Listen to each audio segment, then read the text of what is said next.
Welcome students, कैसे हैं सभी।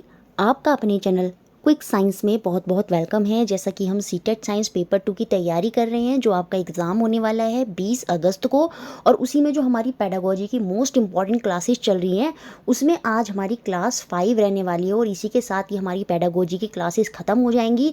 हमने ऊपर की 4 क्लासेस में 2022-23 में जितने भी शिफ्टों में पेडागोजी के क्वेश्चन बने थे, वो सारे के सारे हमने सॉल्व करे और वो आपके लिए मोस्ट इम्पॉर्टेंट हैं। तो वो 4 क्लासेस देख के जानी है और ये 5th क्लास है, जिसमें हम 50 मोस्ट इम्पॉर्टेंट पेडागोजी के वो क्वेश्चन देखेंगे अब, जो 2011 से 2021 तक बने। तो ये कुल मिला के अगर आप 5 क्लासेस पेडागोजी के लिए साइंस में देख जाते हैं, तो साइंस पेडागोजी में आप एक बेहतरीन स्कोर जो है वो कर सकते हैं। उसके अलावा 2021 के और 22 में जो सभी शिफ्टों में साइंस के क्वेश्चंस बने थे, वो मैंने पहले से करा रखे हैं। ऊपर आई बटन में एक प्लेलिस्ट का लिंक आ रहा होगा, वहाँ से आप जो है वो क्वेश्चन भी कर सकते हैं। अगर वो भी आप नहीं करते तो आप ये 5 क्लासेज अगर देख लेते हैं, तो 22-23 के सारे क्वेश्चन और ये 50 मोस्ट इंपॉर्टेंट क्वेश्चन, तो पेडागोजी में आपके जितने भी डाउट्स हैं वो क्लियर होंगे और साथ में आप इजीली जो क्वेश्चन हैं वो एग्जाम में कर पाएंगे। तो आज की क्लास आप लोगों के लिए बहुत बहुत इंपॉर्टेंट होने वाली है। 10-10 करके स्लॉट में हम 50 क्वेश्चन जो हैं वो देखने वाले हैं। उसके अलावा अगर आपको अभी भी साइंस पेपर 2 के लिए नोट्स चाहिए, सारे प्रीवियस ईयर विद आंसर्स, ताकि लास्ट टाइम में आप अच्छे से रिवीजन कर लें, क्योंकि ऑफलाइन पेपर है, अच्छा मौका है, तो आपको भी अपना 100% देना होगा। तो आपको 120 रुपीज़ की सिंपल पेमेंट करनी होगी। उसके रिगार्डिंग आप मेरे को मेरी व्हाट्सएप नंबर जो है यहाँ पर मैसेज कर सकते हैं। आपको जो नोट्स हैं, सारे प्रीवियस ईयर टॉपिक सीरीज जो कराई है, जो मैराथन कराई 3 घंटे की, उसकी PDF जो है वो सब आपको मिल जाएंगी। तो ये क्लास आपके लिए आज वाली जो है वो बहुत बहुत इंपॉर्टेंट होने वाली है। तो चलिए शुरू करेंगे आज की क्लास। और सबसे पहले हम देखेंगे पेडागोजी के, हम 10-10 करके क्वेश्चन देखेंगे ताकि एक बर्डन सा ना लगे। तो सबसे पहले हम शुरू के 10 क्वेश्चन देखने वाले हैं। मैं 10-10 पर फोकस इसलिए कर रही हूँ क्योंकि वहाँ पर एग्जाम में 10 क्वेश्चन ही आने हैं। तो 10-10 करके मतलब टोटल मिला के 50 क्वेश्चन हम आज की क्लास में देखेंगे। तो चलिए शुरू करते हैं। The following steps are generally recommended to be followed in a scientific method.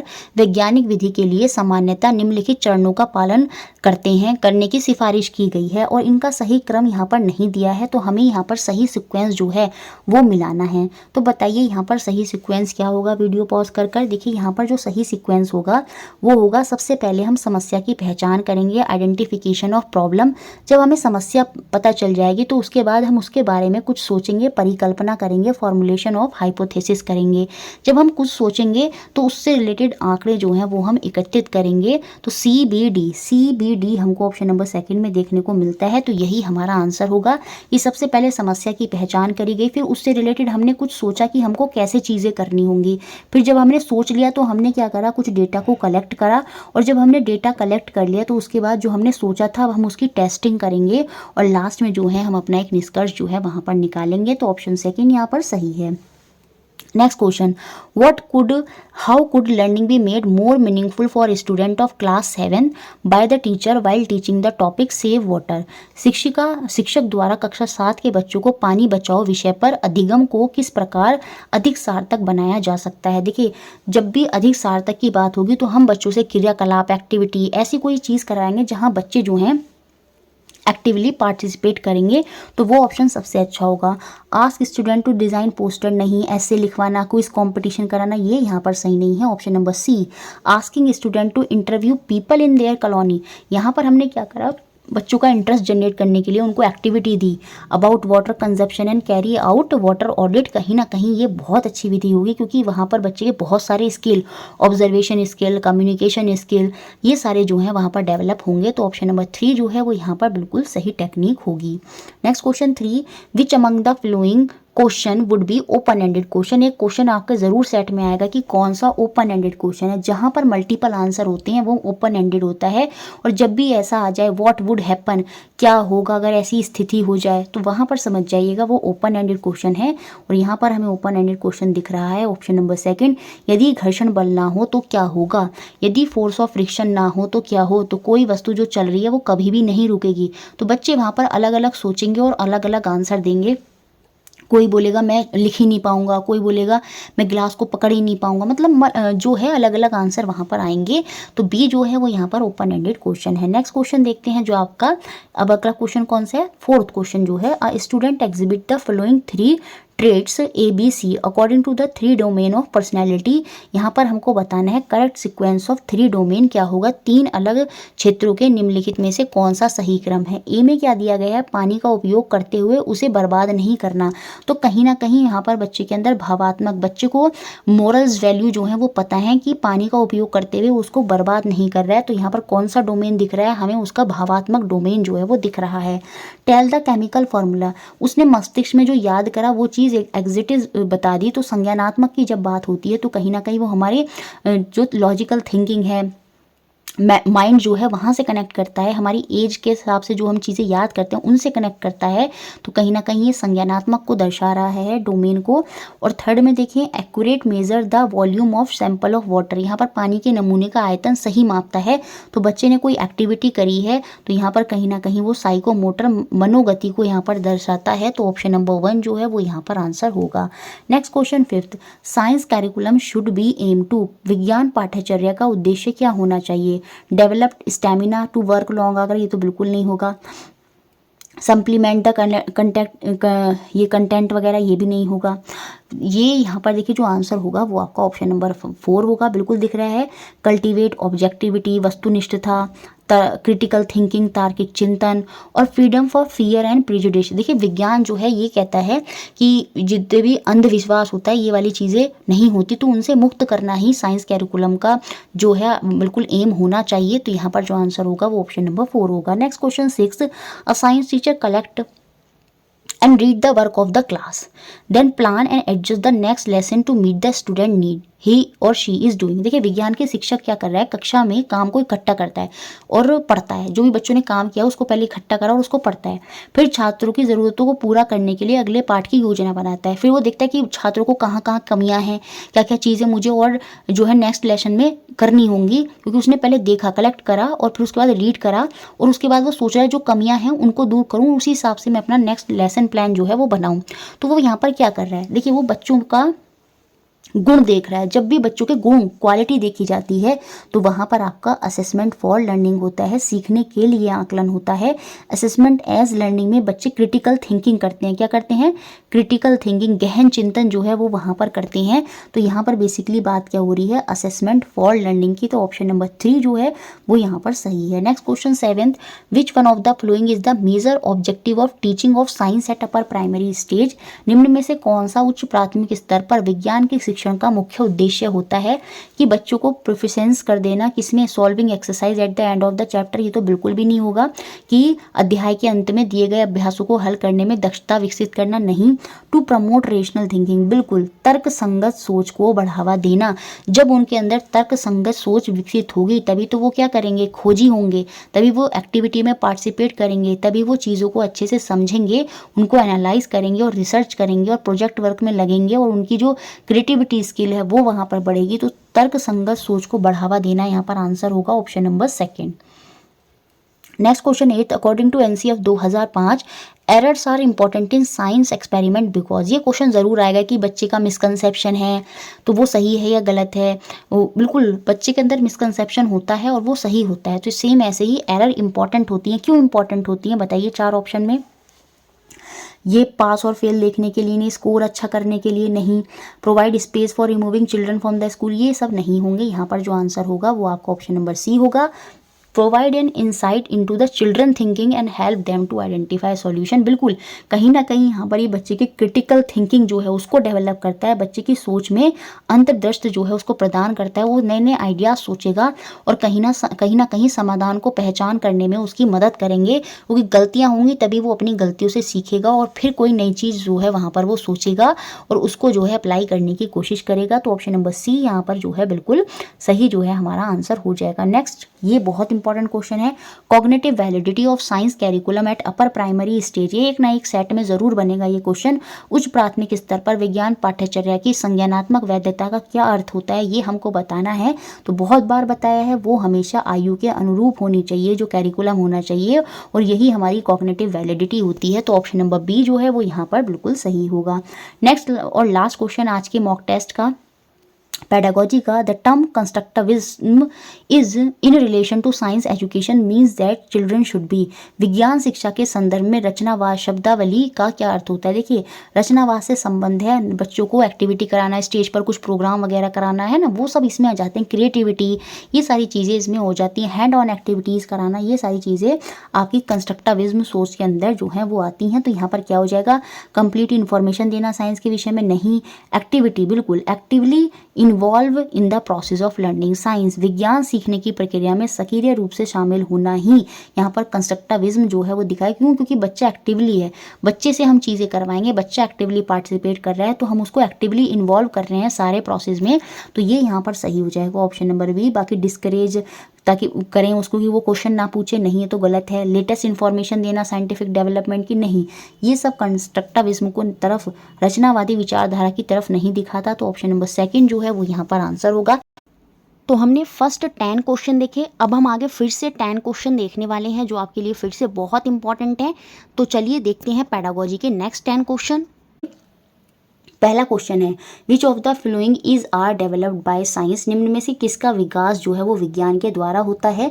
देखिए, स्टैटिक माइंडसेट तो विज्ञान के द्वारा नहीं होता है। स्थायी मानक प्रकृति, स्थायी इसमें कुछ नहीं होता, चीज़ें बदलती रहती हैं, तो डी यहाँ पर नहीं होगा।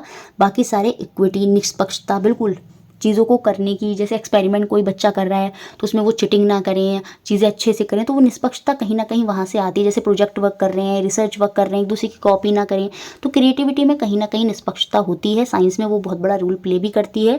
साइंटिफिक एटीट्यूड और बच्चे के अंदर साइंटिफिक टेम्पर डेवलप करना तो इंपॉर्टेंट होगा। तो यहाँ पर जो आंसर हो जाएगा वो ए, बी और सी, जो ऑप्शन नंबर सेकंड में देखने को मिल रहा है, और यही हमारा आंसर होगा। As per NCF 2005 good science education should be, राष्ट्रीय पाठ्यचर्या 2005 के अनुसार एक अच्छी विज्ञान शिक्षा कैसी होनी चाहिए? ट्रू टू द लर्नर होनी चाहिए, बिल्कुल सीखने वाले के प्रति सच्ची होनी चाहिए। उसमें सीखने वाला कौन होता है? बच्चा ही होता है। True to the environment of learner, बिल्कुल बच्चों को हमें समाज से लेकर जोड़कर चलना है, अपने एनवायरनमेंट, पर्यावरण से जो चीज़ें वो देख रहा है उनको समझाते हुए टॉपिकों को समझाना है, तो बिल्कुल ये बात भी हाँ सही है। True to the teacher, teacher के ट्रू कभी नहीं होनी चाहिए, टीचर जो है वो सेकेंडरी है, प्राइमरी कौन है? वो बच्चा ही है। बाकी ट्रू टू द साइंस तो होनी ही चाहिए, विज्ञान के प्रति सच्ची। अगर आप विज्ञान पढ़ा रहे हैं तो विज्ञान के प्रति तो आपका दायित्व होना चाहिए। तो यहाँ पर जो आंसर होगा वो होगा ए, बी और डी, तो हमारा आंसर हो जाएगा option number 4। Next question 3, assessment as learning in science means, विज्ञान में सीखने जैसे आकलन का क्या अर्थ है? 3 तरह के असेसमेंट होते हैं, सीडीपी में आप पढ़ते होंगे। Assessment of learning, assessment for learning और असेसमेंट एज लर्निंग। जब भी असेसमेंट एज लर्निंग की बात आती है तो उसमें हम स्वयं का आकलन करते हैं, क्रिटिकल थिंकिंग करते हैं।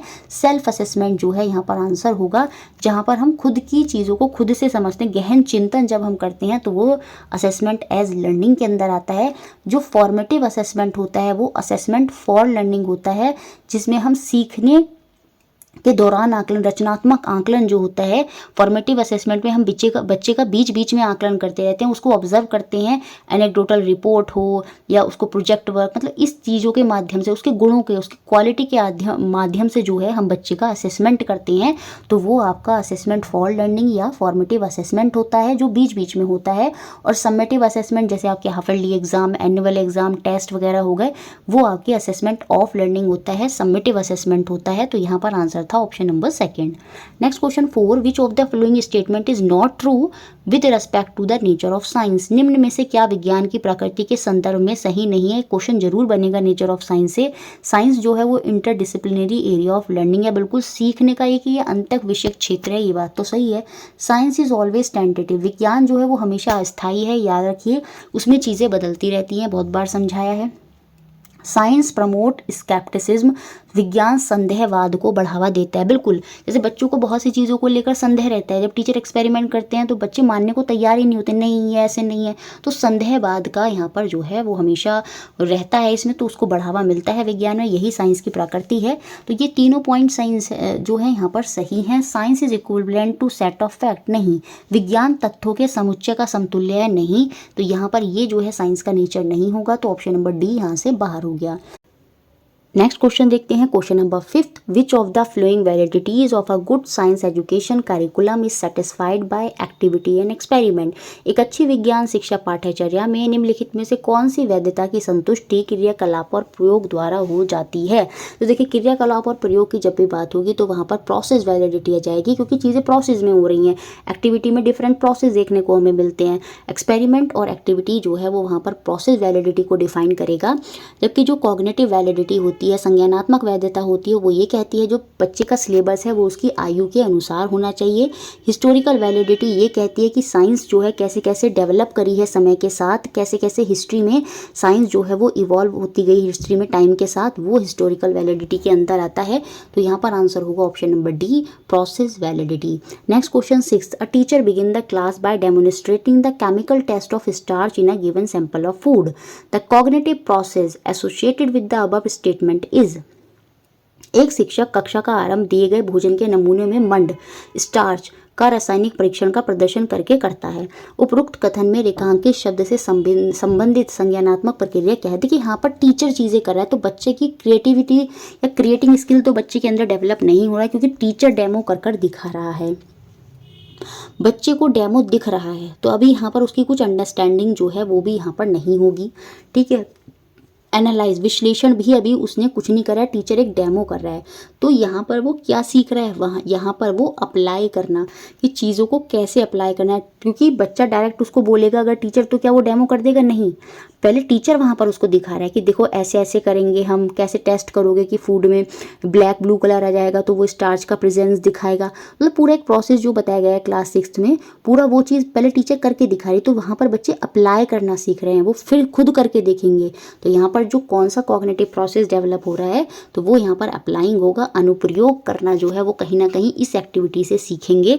तो ऑप्शन नंबर सी जो है वो यहाँ पर सही हो जाएगा। Next question 7th, which of the flowing tool is based on the technique of observation. निम्नलिखित में से कौन सा साधन अवलोकन आधारित है, ये हमको बताना है। जहाँ पर अवलोकन होता है, ऑब्जर्वेशन के बेसिस पर होता है, प्रेक्षण हम बच्चे का करते हैं। Oral test, written test, paper pencil test, ये कभी भी ऑब्जर्वेशन में नहीं आएंगे। ऑब्जर्वेशन में तो देखना होता है, टेस्ट थोड़ी कराएंगे। तो यहाँ पर जो आंसर होगा वो होगा option number D, anecdotal record. ये जो वर्णन अभिलेख होते हैं, एनेक्डोटल रिकॉर्ड में जो बच्चा साल भर चीज़ें करता है, उनको ऑब्जर्व करके ही उनमें जो है उनको बताया जाता है। तो ये जो वर्णन अभिलेख है, कहीं ना कहीं ये टूल है, किस पर आधारित है, किस टेक्निक पर, ऑब्जर्वेशन पर, ये हम देख रहे हैं और उसके बाद क्या कर रहे हैं, उसका वर्णन अभिलेख जो है वहाँ पर कर रहे हैं। तो ऑप्शन नंबर डी यहाँ पर जो है वो सही हो जाएगा। Next question, which of the flowing can enhance critical thinking among student. निम्न में से क्या बच्चों में समालोचनात्मक चिंतन को बढ़ावा दे सकता है। मतलब क्रिटिकल थिंकिंग मतलब क्या आ गया यहाँ पे, फिर से असेसमेंट एज लर्निंग की बात यहाँ पर हो रही है। तो यहाँ पर बेस्ट ऑप्शन क्या होगा, सारा देखें टेक्स्ट बुक में पढ़ना है, ये सारे तो ऑप्शन बेस्ट नहीं होंगे। Option number 3, asking children to discuss among themselves, अपने ग्रुप में खुद से डिस्कस करें, followed by sharing in large group, फिर उसको बड़े ग्रुप में भी क्या करें, उसकी समूह में क्या करें, चर्चा करें। तो यहाँ पर कहीं ना कहीं आपस में चर्चा करना, फिर उसके बाद बड़े समूह में साझा करना, तो कहीं ना कहीं उनकी जो क्रिटिकल थिंकिंग है वो यहाँ पर डेवलप होगी। तो ऑप्शन नंबर 3 जो है वो यहाँ पर सही होगा। नेक्स्ट क्वेश्चन देखते हैं, question number 9, Anu took her class 8 children to the field trip, which of the following could be most appropriate objective for this activity. Anu कक्षा 8 के बच्चों को शैक्षिक भ्रमण के लिए लेकर जाती है। इस क्रियाकलाप के लिए निम्न में से क्या सबसे अधिक उपयुक्त उद्देश्य होगा, ये हमको बताना है। फील्ड ट्रिप एक बहुत अच्छी एक्टिविटी होती है, इसमें बच्चों की observation skill, communication skill, process skill, बहुत सारे स्किल जो हैं बच्चों के डेवलप होते हैं। देखिए, it encourage interaction among student children, बिल्कुल ये बच्चों के मध्य अंतःक्रिया को प्रेरित करेगा। जो बच्चे आपस में बोल नहीं रहे हैं, कहीं ना कहीं उनका इंटरेक्शन वहाँ पर होगा, जिससे कहीं ना कहीं उनके अंदर जो कम्युनिकेशन स्किल है, जो संप्रेषण कौशल है, कहीं ना कहीं वो भी विकसित होगा। It promote process skill through concrete experiment, बिल्कुल एक्सपीरियंस, सॉरी, यह ठोस अनुभवों के द्वारा प्रक्रिया कौशल को बढ़ावा देता है। देखिए, बच्चे देख रहे हैं तो ठोस अनुभव, जैसे उनको लेके गया है, खेत में लेके गया है, ये दिखाने के लिए कि कैसे जो है पूरी जो फार्मिंग है वो करी जाती, कैसे जो सीड है, जैसे जो गेहूं के पौधा है वो कैसे उगाया जाता है, पूरा उनको दिखाया जा रहा है। तो वो ठोस अनुभव है। ठोस अनुभवों से फिर उनके अंदर क्या होगा, प्रक्रिया कौशल, फिर वो खुद से करना सीखेंगे। तो कहीं ना कहीं जो प्रोसेस स्किल है वो भी डेवलप उनके अंदर होगा। जब वो वहाँ पर ठोस अनुभव को, कॉन्क्रीट एक्सपीरियंस को देखेंगे तो कहीं ना कहीं उनके अंदर चीज़ों को करने की जो है वो जो कौशल है वो विकसित होगा। तो बी भी सही है। इट एनहेंस ऑब्जर्वेशन स्किल, बिल्कुल बच्चों में अवलोकन कौशल को तो बढ़ावा मिलेगा ही मिलेगा। और it break the monotony of the class, नहीं टीचर इसलिए ले गई है ये कक्षा की लय को तोड़ता है, नहीं। फील्ड ट्रिप साइंस में बहुत अच्छा होता है। तो यहाँ पर आंसर होगा ऑप्शन नंबर 1 ए, बी और सी। नेक्स्ट और लास्ट क्वेश्चन, एक क्वेश्चन पक्का पेडागोजी में ओपन एंडेड क्वेश्चन से बनेगा और मुझे नहीं लगता ये आपका क्वेश्चन कभी गलत होगा। विच of the flowing make good open ended question, निम्न में से मुक्त अंत वाले प्रश्न जो है वो हमें यहाँ पर पहचानने हैं। What difficulty would you face if your body did not have muscles in it, अगर हमारे शरीर में मांसपेशियां ना हो तो हमें किन समस्याओं का सामना करना होगा। देखिए अब यहाँ पर कोई ऐसी चीज़ बोली गई है जो बदल दी जाए। जैसे बोला जाता है कि अगर मून के फेसिस ना हो, अगर जो फ्रिक्शन है वो ख़त्म हो जाए, कोई ऐसी चीज़ें जब बोली जाती हैं तो वहाँ पर बच्चों के अलग अलग आंसर आते हैं और वो हमेशा ओपन एंडेड क्वेश्चन जो है यहाँ पर होंगे, क्योंकि एक आंसर नहीं आएगा। हर बच्चा जो है अपने दिमाग से कुछ ना कुछ परिकल्पना करेगा और फिर वहाँ पर कोई ना कोई नई चीज़ जो है वो बताएगा। तो ये ओपन एंडेड क्वेश्चन की तरफ इशारा कर रहा है। तो ऑप्शन नंबर ए यहाँ पर बिल्कुल ओपन एंडेड क्वेश्चन है। जब भी डिफरेंस करने को बोल दे दो चीज़ों के बीच में, तीन चीज़ों के बीच में, वो कभी भी ओपन एंडेड क्वेश्चन नहीं होता। स्नेक और snail have a very differ style of movement, why it is so, यहाँ पर फिर से वही डिफरेंस कर रहा है। स्नेक और स्नेल का जो है वो डिफरेंस करना है। तो ये भी जो है यहाँ पर ओपन एंडेड नहीं है। Observe various root and write their feature, देखिए ये भी ओपन एंडेड नहीं है। विभिन्न जड़ों का अवलोकन करना है। अब सभी बच्चे जड़ों को देखेंगे और सभी जो है लगभग एक से ही फीचर लिखेंगे। तो यहाँ पर कुछ ओपन एंडेड, कोई नई चीज़ नहीं, मतलब कुछ अलग नहीं सोचेंगे वो। तो ये डी भी जो है वो ओपन एंडेड क्वेश्चन नहीं है। तो यहाँ पर जो ओपन एंडेड क्वेश्चन है वो खाली ऑप्शन नंबर 3 हो जाएगा, ओनली ए। तो ओपन एंडेड क्वेश्चन से एक क्वेश्चन डेफिनेटली बने। 20 क्वेश्चन हमने कर लिए। अब हम फिर से नेक्स्ट 10 क्वेश्चन देखते हैं पेडागोजी के, और इसी के साथ हमारे 30 क्वेश्चन जो हैं वो पेडागोजी के कंप्लीट होंगे। नोट्स आपको चाहिए तो आप मेरी व्हाट्सएप पर मेरे को मैसेज कर सकते हैं। साइंस के नोट्स, सारी चीज़ें जो भी इंपॉर्टेंट हैं वो आपको PDF में मिल जाएंगी। हैंड टू हैंड 120 रुपीज़ की आपको पेमेंट करनी होगी। तो चलिए नेक्स्ट 10 क्वेश्चन देखते हैं पेडागोजी के। देखते हैं पेडागोजी के आपके 10 क्वेश्चन। पहला question, while teaching the concept force can change the shape of the object, बिल्कुल फोर्स से जो है हम शेप चेंज कर सकते हैं एक वस्तु की। जैसे आप आटा गूंथते हैं तो आटा की शेप चेंज करते रहते हैं क्योंकि आप उस पर फोर्स लगा रहे हैं, बल लगा रहे हैं। तो टीचर प्लान द एक्टिविटीज़, यहाँ पर टीचर ने कुछ एक्टिविटीज़ प्लान की हैं। पहले उसने कॉन्सेप्ट बताया, यूजिंग कॉमनली ऑब्जर्व, है ना, कॉमनली ऑब्जर्व जो आसपास की चीज़ें होती हैं उनसे देखकर। फिर उसने एग्जाम्पल भी बताए। फिर उसने आटा को एक प्लेट में लिया और आस्क स्टूडेंट टू प्रेस, है ना, तो वो दबाने के लिए बोला। तो उससे बिल्कुल बच्चे जान जाएंगे कि फोर्स से जो है वो शेप चेंज हो रही है। फिर उनको ऑडियो फिल्म भी दिखाई, है ना, explaining the concept and some example. तो टीचर ऐसा सब क्यों कर रही है, यहाँ पर बताइए। ये 4 ऑप्शन दे रखे हैं। टीचर ऐसा क्यों कर रही है? वो अपनी नॉलेज दिखाना चाहती है? नहीं। लेसन प्लान को फॉलो कराना चाहती है? नहीं। प्रिपेयर टेस्ट के लिए करना चाहती है? नहीं, क्योंकि उसकी क्लास में वो अलग अलग मेथड यूज़ कर रही है। तो क्यों? क्योंकि उसकी क्लास में अलग अलग तरह के बच्चे हैं। There are different kind of learner in the class and she want to address multiple intelligence, अलग अलग तरह का बच्चा है, समावेशी कक्षा है, इंक्लूसिव क्लास है। तो इसीलिए वो क्या कर रही है, अलग अलग मेथड्स का प्रयोग कर रही है। तो ऑप्शन नंबर 4 यहाँ पर सही है। Next question second, a teacher plan to teach component of food in class 6, which of the following can be used as an essential question. एक शिक्षक कक्षा में भोजन के तत्वों को पढ़ाना चाहती है, उसकी योजना बनाना चाहती है, तो कौन सा मुख्य प्रश्न के रूप में प्रयुक्त किया जा सकता है? बताइए 4 ऑप्शन में से कौन सा आंसर होगा? यहाँ पर आंसर होगा option number second, does your mother prepare a definite set of food item for your lunch every day.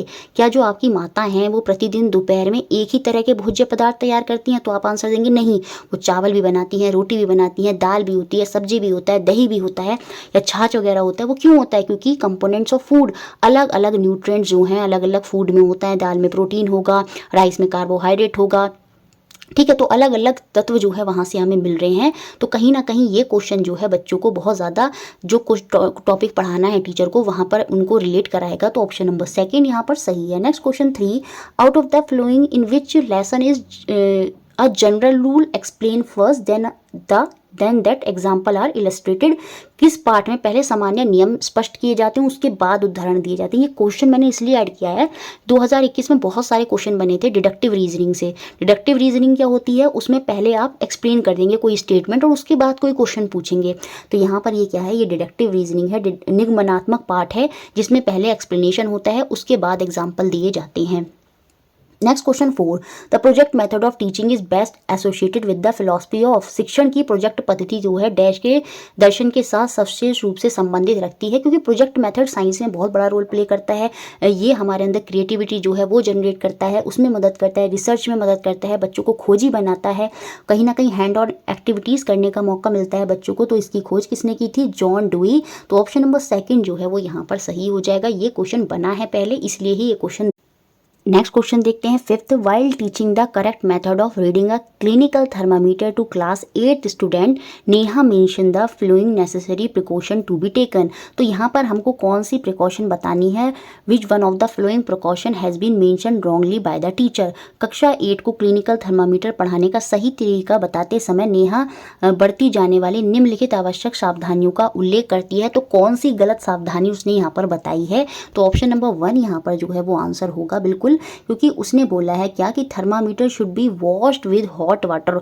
और अभी हमने देखा जो थर्मामीटर है उसकी रेंज 35 डिग्री सेल्सियस से 42 डिग्री सेल्सियस होती है, और गर्म वाटर जो है वो बॉइलिंग टेम्परेचर उसका 100 डिग्री होता है, उसमें जो थर्मामीटर है वो फट जाएगा, तो इसलिए उसको गर्म पानी से नहीं धोना चाहिए। तो यही गलत प्रिकॉशन जो है वो यहाँ पर दी है, तो ऑप्शन नंबर 1 यहाँ पर सही था। Next question 6th, a teacher frame a learning objective as making a device using a simple electric circuit. उसने एक डिवाइस बनाया है सिंपल इलेक्ट्रिक सर्किट का यूज करके। This learning objective is matching with which cognitive process. एक शिक्षक किसी अधिगम उद्देश्य को प्राप्त इस प्रकार बनाता है, सरल विद्युत परिपथ का उपयोग करके किसी यंत्र का निर्माण करना है।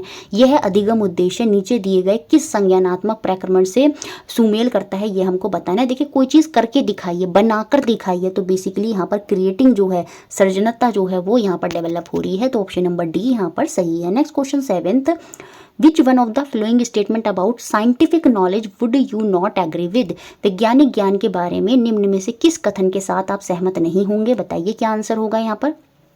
सोशली और कल्चर तो होती है, या हमने सोशली एम्बेडेड होती है साइंटिफिक नॉलेज, बिल्कुल सोसाइटी के मुद्दों से रिलेटेड होती है।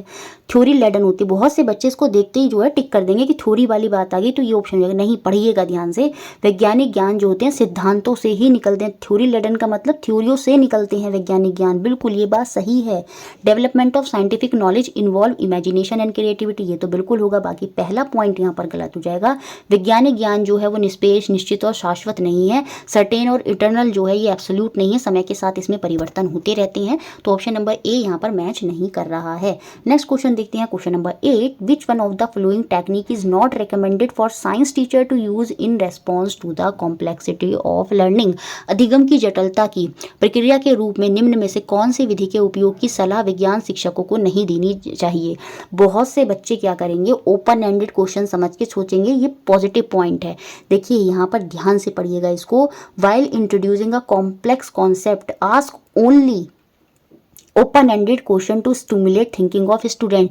जटिल संकल्पनाओं को आरंभ करते समय विद्यार्थियों के चिंतन को प्रोत्साहित करने के लिए केवल मुक्त अंत वाले प्रश्न पूछना। मैंने हमेशा बताया जब भी केवल शब्द जाता है वो भी सही नहीं होता है, तो ऑप्शन नंबर 1 ही यहाँ पर गलत है। अब कैसे गलत है वो भी एक्सप्लेन कर देती हूँ। देखिए कोई बहुत जटिल संकल्पना है, उसको पढ़ाना है, अब आप बच्चे से ओपन एंडेड ही क्वेश्चन पूछे जा रहे हैं। अब जैसे कभी कभी देखा होगा टीचर समझाने से पहले क्वेश्चन पूछता है, बच्चे कभी कभी उससे इरिटेट भी हो जाते हैं। क्यों? क्योंकि उनको तो टॉपिक ही कुछ नहीं पता, बहुत टफ टॉपिक है, तो कैसे वो सोचेंगे उसके बारे में।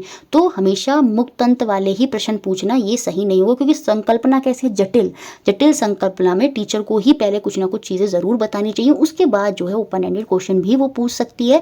तो केवल हम ओपन एंडेड नहीं कहेंगे, तो इसलिए ऑप्शन नंबर 1 यहाँ पर बाहर हुआ।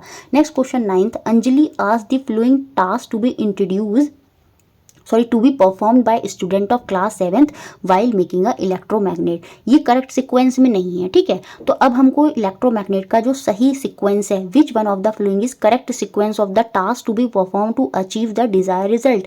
वांछित परिणाम को प्राप्त करने के लिए निष्पादित किया जाने वाला कौन सा क्रम यहाँ पर सही है, ये हमको बताना है। पूरा सही क्रम, जो पूरा एक्सपेरिमेंट का सही क्रम बताना है कि क्या क्या पहले होगा। देखिए सबसे पहले क्या करेंगे, आप लोहे के कील के आसपास तांबे की तार को लपेटेंगे। एनसीईआरटी में बताया मैग्नेटिक इफेक्ट जब हम पढ़ते हैं करंट का, तो लोहे की कील को क्या करेंगे, उसके आसपास तांबे के तार को मजबूती से लपेटेंगे। तो सबसे पहले तो आपका सी होगा, तो ये दो ऑप्शन में दे रखा है। उसके बाद लपेटने के बाद जो आपके तांबे के तार को आपने लपेटा है उसको कनेक्ट करेंगे with free end of the wire to the terminal of cell. तार के सिरों को सेल के टर्मिनल से जोड़ेंगे। तो सी के बाद डी होगा, ऑप्शन नंबर सेकंड यहाँ पर सही होगा। उसके बाद जब आपने जोड़ दिया, पूरा ये बना दिया, तो फिर हम क्या करेंगे, जैसे ये तार, ये आपकी कील थी, इसके ऊपर तार लपेटा और उसको फिर क्या करा, वायर जो टर्मिनल था, जो आपका सेल था, उससे अटैच कर दिया। अब हमने क्या करा, ये जो कील है जिसके ऊपर वायर लिपटा हुआ है, इसके पास हम कुछ पिंस लेकर गए। कुछ पिंस जो हैं वो हमने इसके पास रखी और जैसे ही हम करंट को स्विच ऑन करेंगे, we observe what would happen. तो आप देखेंगे जो नेल उसके पास रखी थी वो उस पर चिपकना शुरू हो जाएंगी। वो हमारा इलेक्ट्रिक करंट का मैग्नेटिक इफेक्ट होता है। तो यहाँ पर ऑप्शन नंबर सेकंड जो है वो पूरा सही सीक्वेंस था इस एक्टिविटी का। नेक्स्ट क्वेश्चन देखते हैं, last question, open ended question यहाँ पर हमें बताना है। बताइए कौन सा मुक्त अंत वाला प्रश्न है। देखिए यहाँ पर जब हम देखेंगे एक्सप्लेनेशन वाली चीज़ कभी मुक्त अंत नहीं होगी। Why do moon change shape daily. देखिए ये वो फिनोमिना है जो है, जब हम वो फिनोमिना पूछते हैं जो नहीं है वो ओपन एंडेड में आता है, तो ये यहाँ पर नहीं होगा। यहाँ पर आंसर होगा option number B. Suppose the moon emit light of it own, क्योंकि मून अपनी लाइट खुद की नहीं करता, वो भी सन की लाइट लेता है। तब we will it still have face, तो क्या तब भी उसकी कलाएं होंगी। तो हम वो फिनोमिना बता रहे हैं जो नहीं है, कहीं ना कहीं उसमें हम सोचने के लिए मजबूर कर रहे हैं बच्चों को। और वहाँ पर जब जो चीज़ है नहीं और उसके बारे में सोचने को कहते हैं तो मल्टीपल आंसर देखने को मिलते हैं। तो ऑप्शन नंबर बी जो है वो यहाँ पर। तो चलिए अब आगे फिर से हम नेक्स्ट 10 क्वेश्चन जो है पेडागोजी के वो देखते हैं किस तरह के क्वेश्चन आपके एग्जाम में बने। ये क्लास आपके लिए मोस्ट इम्पॉर्टेंट है, तो इसको ध्यान से करके जाएं।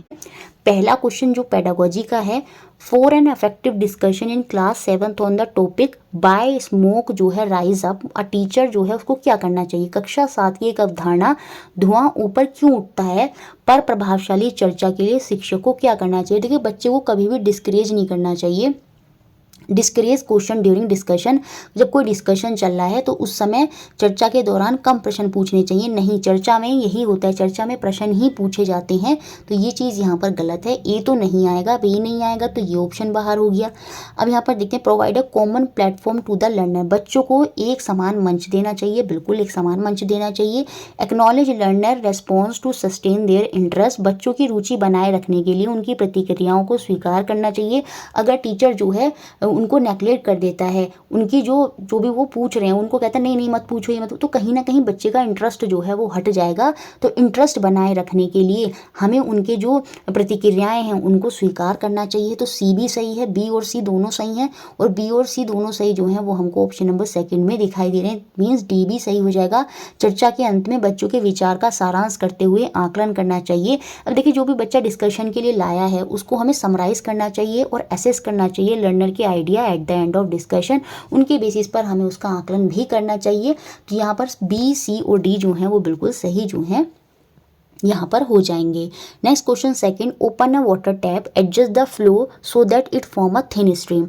पानी की टैप को जो है, पानी के नल को खोलिए, एक पतली धारा जो है उसकी बना लीजिए, उसमें उसको समायोजित कर लीजिए। ये एक पतली धारा चले जो टंकी की है।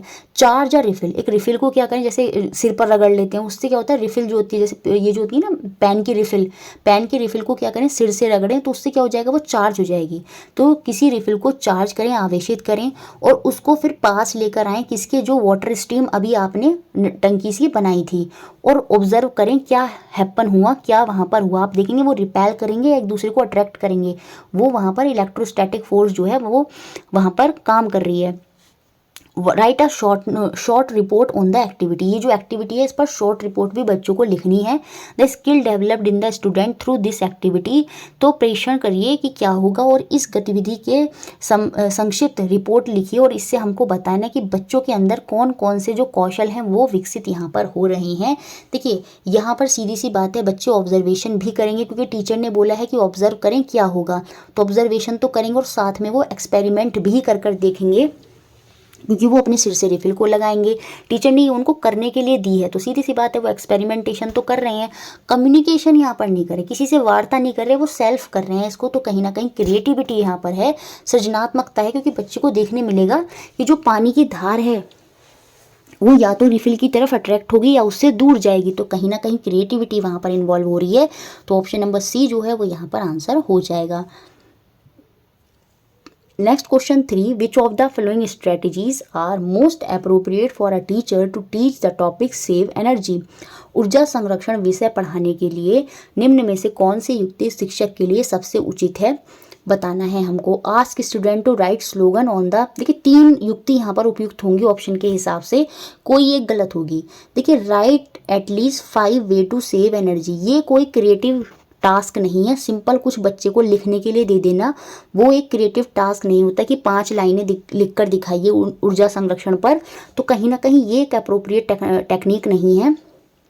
बाकी स्टूडेंट को स्लोगन लिखने के लिए बोलना, उसमें बच्चे सोचेंगे ऊर्जा संरक्षण के नारे, है ना, नारे कैसे लगाने हैं, बच्चे नारों को लेकर कुछ ऑब्जर्व करेंगे, वहाँ पर हाइपोथेसिस करेंगे, सॉरी ऑब्जर्व नहीं करेंगे, वहाँ पर कुछ परिकल्पना करेंगे, हाइपोथेसिस करेंगे कि किस तरह के स्लोगन जो है वो उनको बनाने चाहिए।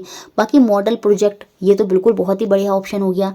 Encourage student to save energy in various way in their life, बिल्कुल बच्चों को प्रोत्साहित करेंगे क्योंकि कहीं ना कहीं हमें उन्हें इस टॉपिक की तरफ सेंसिटिव भी करना है। तो ये तरीका भी बहुत अच्छा हो जाएगा। तो यहाँ पर जो आंसर हो जाएगा वो आपका हो जाएगा ए और सी और डी, मतलब ऑप्शन नंबर 4 जो है वो यहाँ पर। नेक्स्ट क्वेश्चन देखते हैं, question number 4। The assessment in science should focus on. विज्ञान में जो आकलन होता है वो किस पर बल देना चाहिए। Understanding of concept and process, बिल्कुल ये हो सकता है। डेफिनेशन पर नहीं होगा, एक्यूरेट रिजल्ट नहीं होगा, ability to make neat and clean diagram नहीं होगा। तो ऑप्शन नंबर 1 जो है वो यहाँ पर आंसर है कि बच्चों को जो सब चीज़ें हैं वो समझ में आई हैं या नहीं आई हैं उसके बेसिस पर ही हम उसका आकलन करेंगे और किस तरह से वो प्रक्रियाओं को कर पा रहा है या उसकी समझ उसको कितनी है उसके आधार पर हम बच्चे का आकलन या मूल्यांकन करेंगे। तो ऑप्शन नंबर 1 यहाँ पर सही है। Next question 5th, the class 7 teacher wrap a thin paper strip tightly around a iron rod and tie to burn the paper with candle while rotating the iron rod continuously. Does it burn? Which process skill of student may be developed through this activity?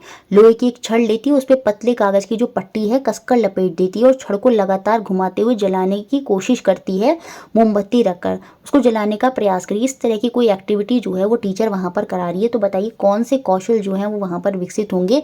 बच्चे observation तो करेंगे और teacher ये भी कह रही है कि डज इट बर्न, क्या वो जलेगा। तो परिकल्पना तो 100% वो यहाँ पर कर रहे हैं और वो जलेगा या नहीं जलेगा उससे रिलेटेड जो है वो क्वेश्चन ज़रूर पूछेंगे। तो यहाँ पर क्वेश्चनिंग हुई, क्लासिफिकेशन तो हुई नहीं रहा। टीचर ने ऐसे थोड़ी बोला कि कुछ चीज़ों को अलग कर दो, कौन यहाँ पर ऐसे है कौन वहाँ पर वैसे, क्लासिफिकेशन नहीं करने को बोला।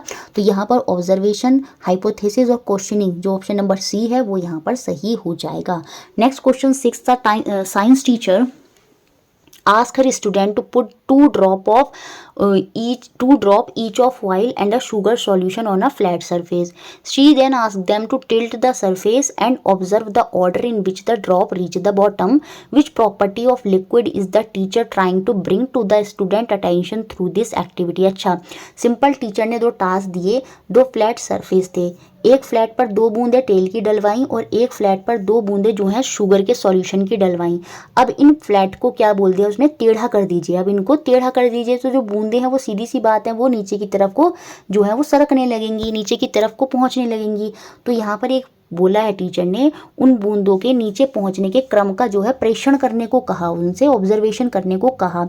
तो इस प्रक्रिया में शिक्षिका द्रव के किस गुण को विद्यार्थियों से संज्ञान में लाना चाहती है। यहाँ पर कौन सा गुण जो है वो बच्चों को इस एक्टिविटी के माध्यम से बताना चाहती है, वो यहाँ पर विस्कोसिटी जो श्यानता होती है उसके बारे में बताना चाहती है। विस्कोसिटी श्यानता क्या है, वो होता है किसी सब्सटेंस का, किसी लिक्विड का गाढ़ापन, वो जितना ज़्यादा गाढ़ा होगा उसकी श्यानता उतनी ही ज़्यादा होगी। अब यहाँ पर ऑयल की बूंदें हैं और शुगर की बूंदें हैं, तो वो चेक करवाना चाहती है कि किसमें श्यानता ज़्यादा है। जैसे तेल वगैरह होते हैं उनमें श्यानता ज़्यादा होगी, जो पानी है उसमें श्यानता कम होगी, वो आसानी से चला जाएगा। तो विस्कोसिटी क्या है, किसी का गाढ़ापन, जो शहद में जो है विस्कोसिटी बहुत ज़्यादा होती है। तो यहाँ पर टीचर विस्कोसिटी का जो कॉन्सेप्ट है वो बताना चाहती है, तो ऑप्शन नंबर बी यहाँ पर सही है। Next question 7th, which of the following statement is true about the law and theories in science. विज्ञान में नियम और सिद्धांत के विषय में कौन सा कथन सही है। बहुत बहुत इंपॉर्टेंट क्वेश्चन है, तो पहला ऑप्शन ही यहाँ पर सही है। Laws are generalize description of the relationship among observable phenomena. जो नियम होते हैं दृष्टिगोचर तथ्यों के संबंध में साधारीकृत वर्णन होते हैं, मतलब बहुत सारे एक्सपेरिमेंट के बाद जो कोई जनरल डिस्क्रिप्शन है वो प्रेजेंट करा जाता है, वो आपका लॉ होता है। जबकि जो थ्योरीज होती हैं वो जो भी फिनोमिना घट रहा है, ऑब्जर्वेबल फिनोमिना होता है, सीधा उसका व्याख्यान जो होता है, एक्सप्लेनेशन जो होता है, वो थ्योरी होती है। लॉ को आसानी से बदला नहीं जा सकता, जबकि थ्योरीज जो है उनमें चेंजेस जो है आसानी से करे जा सकते हैं। तो ऑप्शन नंबर ए ही जो है वो यहाँ पर लॉज और थ्योरी के बारे में सही था। Next question 8th, a teacher a 8th class student make the statement. एक कक्षा 8 का जो है छात्र है वो ये कहता है कि जो भारी ऑब्जेक्ट हैं वो पानी में डूब जाते हैं और जो हल्के ऑब्जेक्ट हैं वो पानी में फ्लोट करते हैं। सीधा बोला, भारी वस्तुएं जल में डूब जाती हैं और हल्की वस्तुएं जल में तैरती हैं। How is the science teacher of class 8th best advice to react. कक्षा 8 के विज्ञान शिक्षक के लिए इस पर प्रतिक्रिया देने के लिए सर्वोत्तम परामर्श क्या होगा, ये हमको यहाँ पर बताना है। क्योंकि कहीं ना कहीं उसका कॉन्सेप्ट यहाँ पर सही नहीं है। वो वेट के आधार पर समझ रहा है कि जो भारी वस्तु है वो डूब जाएगी और जो हल्की वस्तु है तैरेगी, लेकिन इसके पीछे का कॉन्सेप्ट क्या है, वो डेंसिटी, उनका घनत्व का कॉन्सेप्ट है।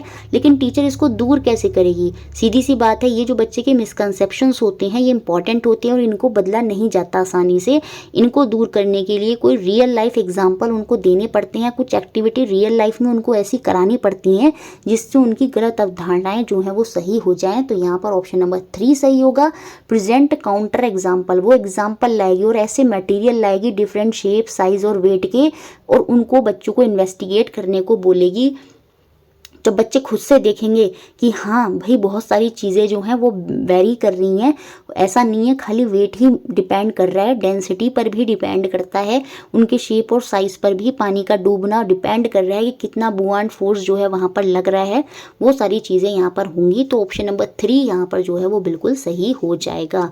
Next question 9th, a teacher before bringing to teach digestion to class 6th student provide them with the outline diagram of human body and ask them to draw all parts through which they can think the food would travel from mouth when they eat. What could be the teacher purpose of asking this question? कक्षा 6 के विद्यार्थियों को पाचन पढ़ाने के लिए एक अध्यापक क्या करती है, उन्हें मानव शरीर का एक रेखा चित्र देता है और उन्हें कहता है कि वह उन सभी अंगों को चित्रित करें जिनसे होकर उनके विचार में भोजन जो है उनके खाने के बाद गुजरता होगा। तो ये टीचर टॉपिक पढ़ाने से पहले ऐसा क्वेश्चन क्यों पूछ रही है, कहीं ना कहीं जो है वो यहाँ पर इन्वेस्टिगेट करना चाहती है student prior ideas related to human body. वो बच्चों का जो वर्तमान ज्ञान है उसको वहाँ पर देखना चाहती है, उसकी पड़ताल करना चाहती है, ताकि वो फ्यूचर में जो लर्निंग सेशन होंगे उसी के अकॉर्डिंग जो है वो प्लान कर सके, वो जान सके बच्चों को कितनी समझ है टॉपिक की।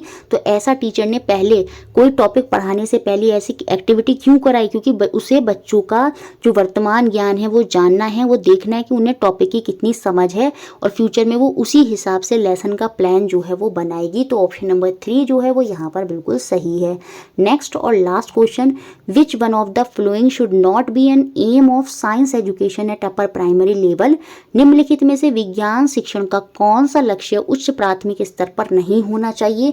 देखिए, presenting fact of science to the learner, यहाँ पर हम विज्ञान के तथ्यों को सीखने वाली चीज़ें जो हैं वो प्रस्तुत करना ये नहीं होगा, बाकी इनकलकेटिंग वैल्यू आ जाएगा। देखिए, मूल्य होने बहुत ज़रूरी हैं, वरना बच्चे चिटिंग करेंगे एक्सपेरिमेंट में, प्रोजेक्ट वर्क में क्या करेंगे, रिसर्च जो है रिसर्च जो बच्चों को रिसर्च वर्क करने हैं वो बच्चे खुद से ना सोच कर क्या करेंगे, सीधे कॉपी पेस्ट कर लेंगे।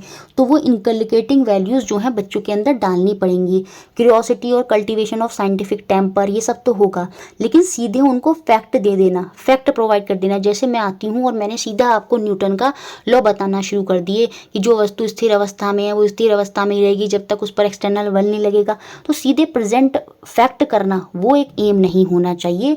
बाकी सारे तीनों पॉइंट यहाँ पर पॉजिटिव है। इनकलकेटिंग वैल्यू, मूल्यों का आत्मसार करना क्यों होगा वो भी मैंने समझा दिया। तो ऑप्शन नंबर डी जो है वो यहाँ पर आंसर नहीं होगा। तो हमने 40 क्वेश्चन टोटल में देख लिए और अब हम लास्ट 10 क्वेश्चन करते हैं और इसी के साथ ये जो हमारे 50 क्वेश्चंस हैं वो कंप्लीट हो जाएंगे। तो ये पैडागोजी की क्लास और ऊपर की 4 क्लासेस आप देख जाइए। कंटेंट में टॉपिक सीरीज हमने कर लिया और अब आपके लिए प्रैक्टिस सेशन अब आगे आएंगे, वो आप करके जाइएगा। तो साइंस में तो आप बहुत अच्छा स्कोर करेंगे। तो चलिए अब हम देखते हैं लास्ट के 10 पैडागोजी क्वेश्चन। पैडागोजी के 10 क्वेश्चन देखते हैं। Which one of the following is best suited to the development of scientific skill in a student. छात्रों में वैज्ञानिक कौशल का विकास के लिए सबसे उपयुक्त क्या होगा? चलिए सोचिए क्या होगा। सबसे उपयुक्त होगा यहाँ पर परफॉर्मिंग लेबोरेटरी वर्क, प्रयोगशाला में कार्य कराना, क्योंकि कहीं ना कहीं उससे बच्चे के अंदर वैज्ञानिक कौशल, देखिए जब हमें बहुत सारे कौशल विकसित करने होते हैं तब हम बच्चों को फील्ड ट्रिप पर लेकर जाते हैं, फील्ड ट्रिप का आयोजन करते हैं। लेकिन सिंपल हमें यहाँ पर बच्चे के अंदर वैज्ञानिक कौशल को डेवलप करना है और वो तभी होगा जब हम बच्चे को लेबोरेटरी वर्क कराएंगे। तो कहीं ना कहीं साइंस में किस तरह से एक्सपेरिमेंट होते हैं, किस तरह से नए नए सब्सटेंस बनते हैं, वो चीज़ें उनको समझ में आएंगी। तो जो साइंटिफिक स्किल है वो उसकी लेबोरेटरी, प्रयोगशाला में कार्य करने से विकसित होगी। तो ऑप्शन नंबर 1 यहाँ पर सही हो जाएगा। Next question second, project method in teaching of science is suited most to. विज्ञान शिक्षण में परियोजना पद्धति के लिए सबसे अच्छा उपयुक्त आंसर यहाँ पर क्या होगा? बताइए यहाँ पर क्या होगा? Project method. प्रोजेक्ट मेथड में देखिए कॉन्सेप्ट नहीं क्लियर करना है, न्यूमेरिक ये सब तो नहीं आएगा, ये हो जाएगा। Promote scientific method of working, वैज्ञानिक तरीके से काम करने को बढ़ावा देना।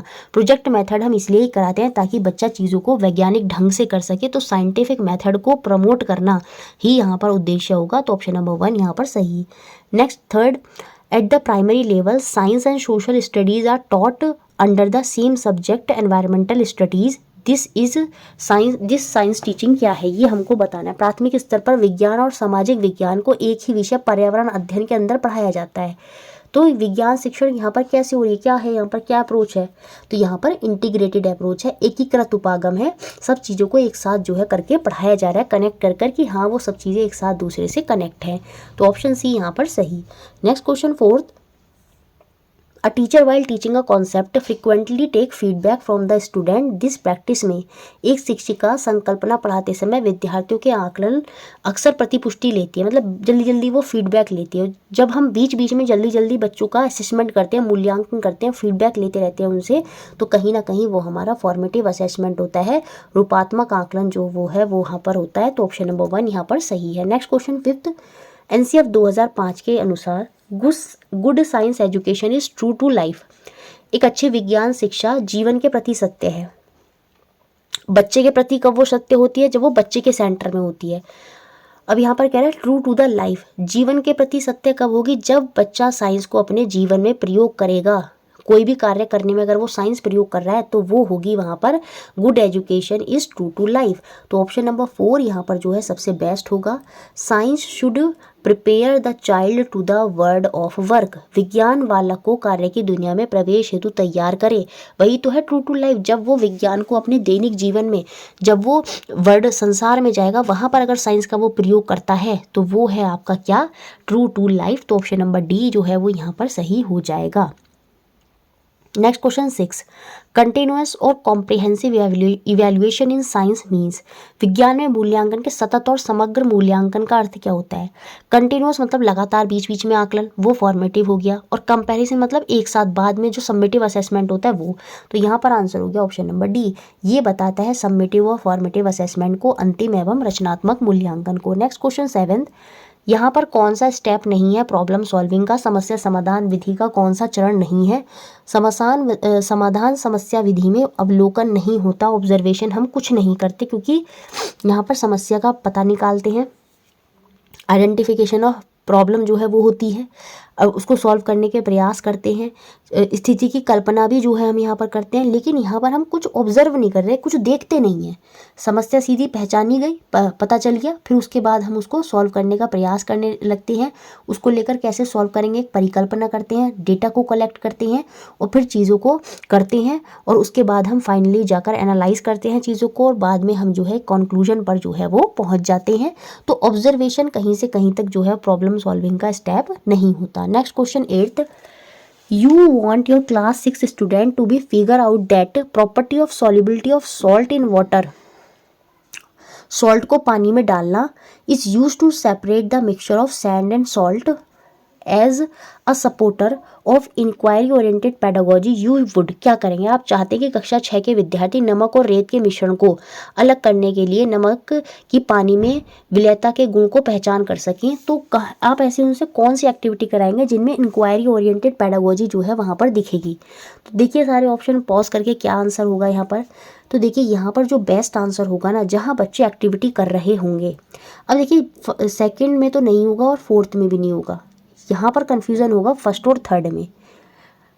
फर्स्ट ऑप्शन ही यहाँ पर क्या होगा, आपका आंसर होगा। Provide the mixture of sand and salt to student. आपने एक मिक्सचर दे दिया सैंड और सॉल्ट का, अब उनको बोला कि अलग अलग तरीके सोचिए कि कैसे हम उनको सेपरेट करेंगे, और उनके जो आइडियाज़ हैं आप उनमें थोड़ी थोड़ी उनकी मदद कर रहे हैं। तो कहीं ना कहीं यहाँ पर बच्चे जो है वो चीज़ों को कर रहे हैं, सोच रहे हैं, बस आप उनको क्या करें, थोड़े थोड़े उनके आइडिया में जो है उनकी मदद कर रहे हैं। जबकि इस केस में क्या कर रहे हैं, बच्चों को कल्पना करने के लिए कह रहे हैं कि कौन कौन से मेथड होंगे उनको अलग करने के लिए, और उनको एक आंसर तक लेकर जा रहे हैं थ्रू डिटेल्ड एक्सप्लेनेशन। एक्सप्लेनेशन नहीं करनी है, इंक्वायरी ओरिएंटेड में बच्चे को क्रियाकलाप कराना होता है। तो यहाँ पर एक्सप्लेनेशन की वजह से ये ऑप्शन बाहर हुआ। ऑप्शन नंबर 1 यहाँ पर सही होगा, क्योंकि यहाँ पर हम उनको सोचने के लिए बोल रहे हो और टीचर क्या कर रहा है, उनके आइडियाज़ में उनकी थोड़ी थोड़ी मदद कर रहा है। तो कहीं ना कहीं वहाँ पर बच्चे जो है इंक्वायरी ओरिएंटेड जो है वो दिख रहे हैं। तो ऑप्शन नंबर 1 जो है वो यहाँ पर सही हो जाएगा। Next question 9th, class 7th में जो है एक शिक्षक जो है पूरी ये एक्टिविटी कराता है। इस एक्टिविटी को देख लीजिएगा, थ्योरी में मिल जाएगी। एक जो लीफ होती है उसको टेस्ट ट्यूब में रखते हैं, उस पर स्प्रिट डाला जाता है और फिर उसको बीकर में हाफ पानी जो भरा है उसको रख देते हैं और उसमें उसको गर्म करते हैं। उससे क्या होता है, जो लीफ है ना उसका कलर जो है वो डिस्कलर हो जाता है। बेसिकली हमने उसमें से क्लोरोफिल जो उसका कलर है, ग्रीन पिगमेंट है, उसको ख़त्म कर दिया वहाँ से। उसके बाद हम लीफ को बाहर निकालते हैं और उसमें फ्यू ड्रॉप्स ऑफ आयोडीन जो है वो डाल देते हैं और देखते हैं कि जो लीफ है ना वो ब्लू ब्लैक कलर में बदल जाती है। इट मीन्स वहाँ पर स्टार्च की प्रेजेंस है, अभी पीछे समझाया था। तो after this activity the teacher give some question for assessment of various indicator of learning. इस क्रियाकलाप के बाद शिक्षक अधिगम के विभिन्न सूचकों के आकलन के लिए कुछ प्रश्न देता है। तो which of the following would assist analysis, निम्न में से कौन सा विश्लेषण का आकलन करेगा। जहाँ पर बच्चे क्या कर रहे हैं, विश्लेषण कर रहे हैं, मतलब चीज़ों को बांट रहे हैं, विश्लेषण कर रहे हैं। What care is taken to prevent damage of the leaf, नहीं, वॉट केयर नहीं, यहाँ पर कुछ नहीं बांट रहे। What happen to the colour of the leaf when solution is poured into it, नहीं। कैन, अच्छा यहाँ पर जाएगा, can this test be done without removing chlorophyll. कहीं ना कहीं यहाँ पर विश्लेषण का जो आकलन है वो यहीं से होगा, क्योंकि यहाँ पर अब इन्होंने इसको बांट दिया, बोल दिया क्या आप इसको ऐसे भी कर सकते हैं, can this test be done without removing chlorophyll. Without removing chlorophyll भी क्या इस टेस्ट को करा जा सकता है, नहीं, नहीं करा जाता था। क्यों? क्योंकि वहाँ पर जो कलर है वो रिमूव नहीं होगा, जिसकी वजह से उसका जो ब्लू ब्लैक कलर हमें दिखना है वो वहाँ पर दिखाई नहीं देगा। तो यहाँ पर जो एनालिसिस को एसेस करने के लिए बेस्ट क्वेश्चन है वो आपका ऑप्शन नंबर 4 होगा, क्योंकि यहाँ पर बच्चों ने विश्लेषण करा, एनालिसिस जो है वो हमें साफ साफ दिखाई दे रहा है। नेक्स्ट और लास्ट क्वेश्चन 10th, बहुत इंपॉर्टेंट क्वेश्चन है। I put 1 year on a steel rail road track, मैं अपना एक कान स्टील की रेल की पटरी पर रखता हूँ।